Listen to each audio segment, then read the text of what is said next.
Bueno, mañana viene Carmen Yulín, la alcaldesa de San Juan, que hoy dio mensaje de presupuesto, anunció superávit, pero ha estado proponiendo y fue y le entregó una carta al gobernador en la mano la semana pasada ya en una reunión en el Departamento de Estado, donde proponía que el Partido Popular celebre o el gobierno de Puerto Rico convoque a una asamblea constitucional de estatus. ¿Qué es una asamblea constitucional de estatus? La gente ya está diciendo, ¿con qué se come eso? ¿Cómo es? ¿Qué significa eso? Porque mañana le voy a hacer la misma pregunta a Carmen Yulín y quiero saber si hay diferencias de opiniones entre ustedes y ella. Marco. Bueno, eso es una frase cuyo contenido es el que tú le quieras dar. O sea, es como muchas frases en la vida, el contenido es el que tú le quieras dar. Esto se ha trabajado en el Colegio de Abogados por muchos años y tiene distintos contenidos dependiendo de distintas personas. Lo que se propone es que sea una asamblea para enfrentarse al problema de la relación con Estados Unidos, que no se limite meramente a una votación, porque entonces ya hemos tenido varias votaciones y no ha pasado nada. La última votación, los estadistas dicen que la ganaron, pero ni un solo senador ha presentado un proyecto de estadidad en Estados Unidos. O sea, aquí ha habido plebiscito y los americanos pichean, no le hacen caso a Puerto Rico. La teoría de la Asamblea Constitucional de Estatus es que sigue reunida y forzando a Estados Unidos a que Estados Unidos asuma una posición para resolver el asunto. Ese yo te diría, en términos generales, que es el concepto básico de eso. Ahora, lo que Yulín ha hecho, más allá de proponer algo en específico, es decirle al gobierno de Puerto Rico y al pueblo puertorriqueño que los problemas de la economía de Puerto Rico en gran medida se deben a la falta de poderes para enfrentarnos a ellos. Puerto Rico no tiene el poder de declarar una reorganización de las corporaciones públicas ni bajo las leyes federales ni bajo las leyes de Puerto Rico. Puerto Rico no tiene soberanía para negociar con los bonistas de una manera como lo está haciendo Alexis Tsipras en Grecia. O sea, la ausencia de poderes del gobierno de Puerto Rico, del pueblo de Puerto Rico, es lo que mueve a la alcaldesa de San Juan, que dicho sea de paso, ha dado un discurso extraordinario en el día de hoy, con un superávit de 17 millones de dólares. De eso podemos hablar más adelante, sí, pero seríamos el estatus. Ronnie, tu definición de la Asamblea Constitucional del Estado, ¿y por qué Yulín trae ese tema ahora? Sí, qué casualidad, ¿verdad? Una coincidencia. Porque, no sé, pregunto. Sí, yo no creo en las coincidencias en la política, pero de todas maneras resultó ser el mismo día en que el ex candidato a comisionado residente Rafael Cox Alomar había hecho unos planteamientos en una entrevista por Noti1 y luego en una columna evidentemente entregada anteriormente, salió publicado al otro día todos los puntos reiterados en cuanto a la figura de Alejandro García Padilla y su viabilidad electoral y el trasfondo, que es este que Marco ha explicado muy bien, la visión de lo indispensable que resulta que Puerto Rico tenga unos poderes políticos que actualmente en su relación con Estados Unidos no tiene. Pero es pertinente ahora. Perdóneme un momentito. Ajá. Es verdad lo que dice Marco, de que hay distintas visiones sobre las asambleas de estatus. Y uno le llaman asamblea constitucional de estatus y otro meramente asamblea de estatus. Y hay realmente una diferencia conceptual en eso. Pero pasa desapercibida la diferencia. Lo importante, me parece a mí, es que el Partido Popular hizo un compromiso programático en las elecciones anteriores de celebrar una asamblea sobre el tema del estatus. Y dejó en la redacción, que yo nunca pude examinarla a tiempo para darme cuenta del hueco tan grande que dejaba, una puerta abierta como para salirse del compromiso programático si el Congreso actuaba, por decirlo así.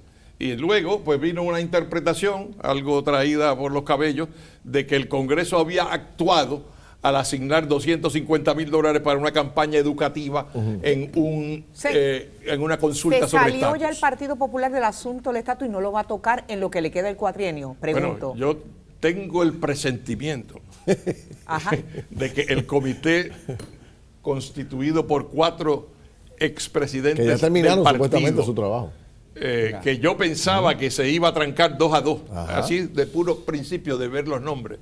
¿Se hizo con esa intención? No, yo creo que lo han trancado después. Y sería interesante que alguien preguntase si ha habido algún acuerdo dentro de ese comité que nunca salió a la luz. Bueno, yo hablé Dos con uno de los cosas. ex gobernadores y me dijo que habían llegado a unos acuerdos. Y me dijo Marco. eso. Dos cosas. A Interesante. la pregunta tuya de por qué Yulín Ajá. trae esto, yo me imagino que ella quiere dramatizar que mientras el gobernador está invitando a los alcaldes y a los legisladores y al liderazgo de los otros partidos a atender el problema de la crisis financiera de Puerto Rico, ella de una manera indirecta le está diciendo, señor gobernador, si Puerto Rico no tiene los poderes que necesita, no puede resolver esta crisis. Por lo tanto, para poder resolver la crisis no basta con reunirse y tomarse fotos en Fortaleza. Hay que atender el problema de la relación con Estados Unidos. Pero en 18 meses, ¿creen que lo podrán Bueno, tratar? en 2 años la Unión de Repúblicas Socialistas Soviéticas se convirtió en Rusia y es mucho más grande que Puerto Rico. Ahora, el problema no es ese. El problema es que hay una falta de voluntad política del liderato del Partido Popular. El estatus en Puerto Rico lo han usado algunos líderes políticos cuando su nivel de popularidad baja por debajo del estatus. Fortuño, cuando ganó y tenía más popularidad que la estadidad, se olvidó de la estadidad. Cuando su popularidad se fue debajo del agua, sacó la estadidad para el día de las elecciones, para ver que fueran a votar. Y yo me imagino que cuando García Padilla vea que en las encuestas su popularidad está debajo del agua, frente al estatus político, lo va a rescatar, porque el problema es el estatus se convierte... Discrepo de eso. El estatus se ha convertido en la salvavidas, en el salvavidas de los líderes políticos cuya popularidad decae. Eso podrá ser más cierto para los estadistas que para los estadolibristas.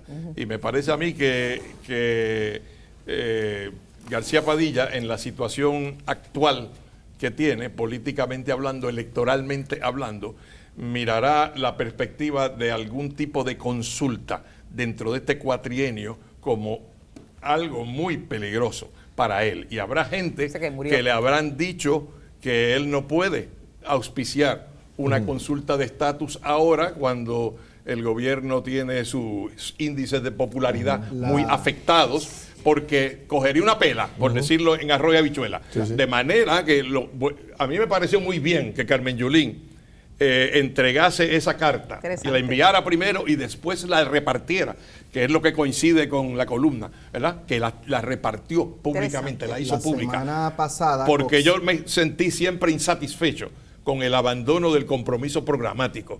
Y eso de la Asamblea Constitucional de Estatus no se va a ir, no se va a desaparecer. La semana pasada, Rafael Cox Salomar, que usted lo trajo en una entrevista en Noti1, plantea varias cosas. Una, que Alejandro García Padilla ha estado hablando con medias verdades, incluso falsedades. 2, que Alejandro García Padilla no es reelegible. 3, que en el Partido Popular Democrático los principales líderes hablan por lo bajo de que Alejandro no es reelegible y que lo deben decir en voz alta, y que el futuro del Partido Popular Democrático como institución política bajo el liderato de Alejandro García Padilla corre el juego de vida o muerte. Hace un reclamo como de autorrevelación del liderato popular y pide a la cabeza de... ¿Qué hay detrás de las expresiones de Cox Salomar? ¿Él está en la estadidad viviendo? ¿Cómo? Él vive en la estadidad. Habla por ti, Que chico. vive en esta... Habla por ti. No Ay, creo. tú tienes que hacer No, una a distinción. lo que me refiero Tú tienes que hacer una porque distinción es- entre el Marco. que vive en Washington. Washington vive en embajadores de otros países. O sea, tú hablas por ti. Si a ti tú quieres vivir en la estadidad, esa es tu prerrogativa, pero tú no acuses a Pero- Cox Salomar. ¿Y dónde él Pero- vive? pero- ¿Y dónde él Vamos al vive? tema, Y vamos el al embajador tema. de Pero la Estados pregunta Unidos, viene- ¿dónde vive? Él es el embajador de Chico, Puerto Rico. Pero la pregunta No, viene- no, Designado por Espera. quién. Vamos por calma. Él es profesor Yo de Derecho. siempre adelanto mis prejuicios. Yo siento un gran respeto, afecto y admiración por Rafael Cox Salomar. Que quede claro eso. Rafael Cox Salomar fue reclutado para ser candidato a comisionado Sí, residente. pero la pregunta es ¿por qué? Pero si me deja contestar, lo Bueno, que lo que pasa es que he visto se en la nos acaba columna el tiempo, que salió Ronnie. publicada hoy sobre este tema, ¿verdad? Y yo hice una entrevista sobre este tema también. Me parece que la gente debe entender que hay cierta hostilidad, cierto resentimiento de parte de Rafael Cox Salomar hacia su otrora pareja de papeleta. Y que eso, aunque era una pareja dispareja, Rafael Cox Salomar hizo un gran papel en la campaña, teniendo de desventaja que no tenía el mismo factor de reconocimiento que Pedro Pierluisi. ¿Qué pasó después de las elecciones? Que el gobernador electo se olvidó de Cox Salomar En ningún momento le ofreció formar parte de su gobierno, no le ofreció cargo alguno. Bueno, pues entonces... ¿Es algo personalista o entonces es algo ideológico? No, personal. hay dos cosas. Hay Hay una ideológico cosa también. ideológica. Claro. Hay una cosa ideológica Pero- porque tienen filosofías distintas. Distintas. Pero- Pero Ronnie, a veces mira, cuando espera uno un es parte segundo. de un equipo y siente Ronnie, siempre tengo que empatía. reclamar 2 minutos, no me dejas hablar. No, si la otra vez tú no me dejaste hablar a mí, chico. Y los dos a mí. Mira, dos cosas. Rafael Alomar vive en Washington, D.C., que no es un estado de los Estados Unidos. Vamos a empezar por ahí. O sea, que no vive en la estadía. Vive en un distrito de Columbia. No sabía que lo había ofendido Número tanto. uno. Vamos a empezar por ahí. Número uno. Digo, porque te pones tan Fue técnico. una broma, fue una Ok, broma, ok. Marco. Sí, eso Bien, ya número pasó. uno. Número dos. Las cosas son verdad o falsas, no importa quién las diga y por qué las diga. Las 2 más 2 son 4 ¿Las diría si independientes. fuera miembro del gobierno de Alejandro García Padilla? ¿Las diría No si las podía Alejandro decir hubiese porque lo nombrado? votan. Por lealtad Bueno, y pues, disciplina entonces, no las no diría. las podría decir. Por empatía, Ahora. pero el gobernador, cuando recibe los cañonazos de Cox Salomar, Ahora, está Ferdinand. cosechando lo que él sembró. Ahora, Porque Ferdi- sembró ahora, ingratitud Ferdinand. y ahora recibe que lo evalúen con yo te dureza. aseguro que salvo algunos abogados que tienen muchas igualas del gobierno, la gran mayoría de los populares piensan lo que dijo Rafael Correa. Pero más allá de eso, va a haber acción, porque le está pidiendo acción al Ay, yo no liderato sé. que lo dice a voz Yo no sé. baja. ¿Qué te Pero aseguro? Nadie se la atreve reacción a- de Carmen Yulín a esto me pareció muy sabia. Ella contestó, no es momento de candidaturas. Claro. Muy bien, porque si lo que Pero si si se no hay entiende el planteamiento de Cox, que está reiterando lo mismo que ha dicho en Mira. 1000 formas distintas a través de estos 2 años, no es la primera vez que lo Mira. dice, si la reacción es vamos a buscar otro candidato, Mira, eso no va a pasar. Marco, mira, contestando cierra tu el pregunta, capítulo, eso Marco. no va a pasar. Es difícil. Gilín va a correr para la alcaldía de San Juan de nuevo.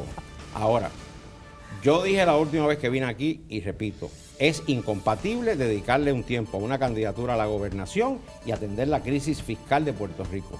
Yo creo que más tarde o más temprano el gobernador tiene que enfrentarse a esa realidad.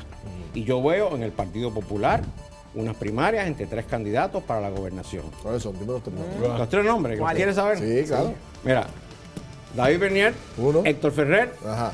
y Eduardo Badia. O sea que no va a estar Alejandro. Bueno. ¿Te dije los 3 nombres? No va. Está bien. Ay, Interesante. digo, eso parece una petición al gobernador O algún para que no se conocimiento. postule, No es ¿verdad? petición, es análisis de la realidad. No, es que tú estás diciendo que es incompatible manejar la crisis fiscal y pretender aspirar a la candidatura. Y yo no Bueno, entiendo que hay ningún ok. impedimento. Hay que del- tomar decisiones tan difíciles que no son políticamente viables. Bueno, Si hay que Sencillo. tomarla, le afectará a todos los candidatos populares, no solo al gobernador. Bueno, seguimos con eso la semana que viene. Gracias, Marco. Interesante. Gracias, Ronnie. Éxito a ambos. Interesante. Este debate siempre es interesante, Utopía 70. ¿ah? Recuerdo que mañana viene Carmen Yulín. Vamos a seguir con esta conversación mañana. ¿Y son del mismo partido? Y viene Rubén Berrío. Oye, y son del mismo partido, Partido sí, Popular. sí, ¿eh? Pero estamos bastante de La acuerdo eterna hoy. aclaración. Pero estamos debatiendo así desde la Universidad de Puerto Rico. Wow, no me digas, no saque tiempo, no saque cálculo. Bueno, Éxito a venimos ambos. rápido con un gran amigo de la casa, el doctor Vargas Vidal. No se vaya nadie.